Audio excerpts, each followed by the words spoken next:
Hello everyone. So today our topic is how to write a successful research proposal. Research proposal लिखना सिर्फ एक document बनाना नहीं होता. It is actually the foundation of your entire research journey. अगर आपका proposal strong है तो आपकी रिसर्च ऑटोमेटिकली स्ट्रॉन्ग होगी, और अगर आपका प्रपोजल वीक है तो रिसर्च स्टार्ट होने से पहले ही फेल हो सकती है. सो इस वीडियो में हम एक कंप्लीट प्रोसेस फ्लो फॉलो करेंगे, आइडिया से लेकर फाइनल अप्रूवल तक, विथ क्लियर एग्जांपल्स के साथ. Now we are moving to second slide, which is process flow. सबसे पहले एक इम्पॉर्टेंट कॉन्सेप्ट समझ लें. रिसर्च प्रपोजल रैंडम स्टेप्स का कलेक्शन नहीं होता, ये एक लॉजिकल सीक्वेंस है.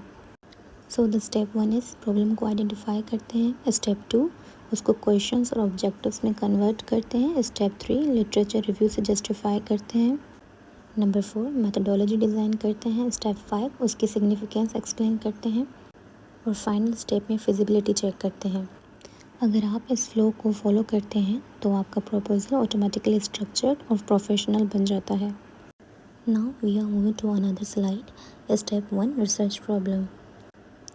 रिसर्च का सबसे पहला और सबसे क्रिटिकल स्टेप होता है रिसर्च प्रॉब्लम को आइडेंटिफाई करना.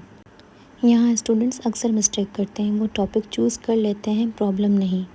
फॉर एग्ज़ाम्पल, ऑनलाइन एजुकेशन ये सिर्फ एक टॉपिक है, प्रॉब्लम नहीं. लेकिन अगर मैं कहूँ ऑनलाइन लर्निंग में स्टूडेंट्स की क्रिटिकल थिंकिंग डेवलप नहीं हो रही इन पाकिस्तानी यूनिवर्सिटीज़, तो ये एक क्लियर प्रॉब्लम बन जाती है. अब इस प्रॉब्लम में 3 चीज़ें क्लियर हैं: context Pakistan, issue critical thinking, और scope online learning.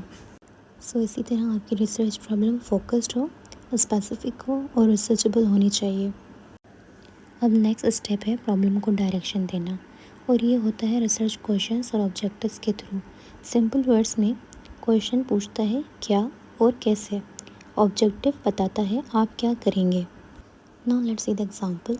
Research question: how does online learning affect student engagement. Objective: to analyse the impact of online learning on student engagement levels. यहाँ एक इम्पॉर्टेंट बात समझ लें. Question conceptual होता है, thinking level पर होता है, और ऑब्जेक्टिव प्रैक्टिकल होता है, एक्शन लेवल पर होता है. और सबसे ज़रूरी रूल, हर रिसर्च क्वेश्चन का एक अलाइन ऑब्जेक्टिव होना चाहिए. Now we are moving to step 3. Literature review को अक्सर स्टूडेंट्स गलत समझते हैं. वो सिर्फ समरी लिख देते हैं, लेकिन एक्चुअल में लिटरेचर रिव्यू का काम कंपेयर करना, क्रिटिक करना और गैप को आइडेंटिफाई करना होता है. Just let's see the example. अगर 10 स्टडीज़ ये कह रही हैं कि ऑनलाइन लर्निंग असेसिबल है, लेकिन कोई भी ये नहीं बता रहा कि क्रिटिकल थिंकिंग डेवलप होती है या नहीं, तो ये आपका एक रिसर्च गैप बन जाता है.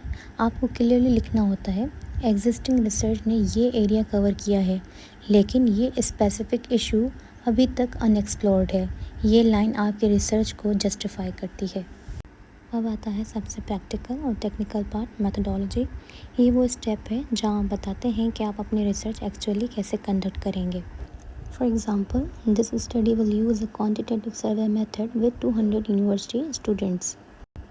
अब इसको ब्रेक करते हैं. क्वांटिटेटिव नंबर्स यूज़ होंगे, 200 स्टूडेंट्स, यहाँ पर सैम्पल डिफाइंड है, सर्वे डेटा कलेक्शन क्लियर है, और एनालिसिस स्टैटिस्टिकल टूल्स जैसे SPSS यानी statistical package for the social sciences एक पावरफुल सॉफ्टवेयर है जो रिसर्चर्स को डेटा एनालाइज करने और मीनिंगफुल रिजल्ट्स निकालने में हेल्प करता है. अब सवाल आता है, आपकी रिसर्च मैटर क्यों करती है. इसको कहते हैं सिग्निफिकेंस ऑफ द स्टडी. आपको बताना होता है आपकी रिसर्च का बेनिफिट क्या है और किसको होगा. For example, this study will help teachers improve online teaching strategies. ये प्रैक्टिकल सिग्निफिकेंस है. आप थ्योरेटिकल भी लिख सकते हैं, जैसे नॉलेज ऐड करना, या पॉलिसी लेवल जैसे एजुकेशन सिस्टम इम्प्रूव करना. जितनी स्ट्रॉन्ग सिग्निफिकेंस होगी उतना प्रपोजल इम्पैक्टफुल होगा. सो फाइनल स्टेप है फिजिबिलिटी और कोहेरेंस चेक करना. फिजिबिलिटी का मतलब क्या आपकी रिसर्च रियलिस्टिकली पॉसिबल है. फॉर एग्ज़ाम्पल, अगर आप 10,000 स्टूडेंट्स का डाटा प्लान करते हैं लेकिन टाइम और रिसोर्सेज नहीं हैं, तो ये अनरियलिस्टिक है. और कोहेरेंस का मतलब क्या सब सेक्शंस कनेक्टेड हैं. अगर प्रॉब्लम क्रिटिकल थिंकिंग पर है लेकिन क्वेश्चंस एंगेजमेंट पर हैं, तो ये मिसमैच है. इसलिए अलाइनमेंट बहुत ज़रूरी है. अब क्विकली देखते हैं कॉमन मिस्टेक्स. टॉपिक बहुत ब्रॉड होता है, रिसर्च गैप डिफाइन नहीं होता, मेथडोलॉजी अनक्लियर होती है और अलाइनमेंट मिसिंग होती है. ये सब प्रपोजल रिजेक्शन के मेजर रीजंस हैं.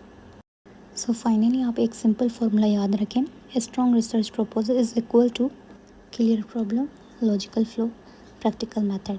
अगर ये 3 चीज़ें स्ट्रॉन्ग है तो आपका प्रपोजल भी स्ट्रॉन्ग होगा और रिसर्च भी।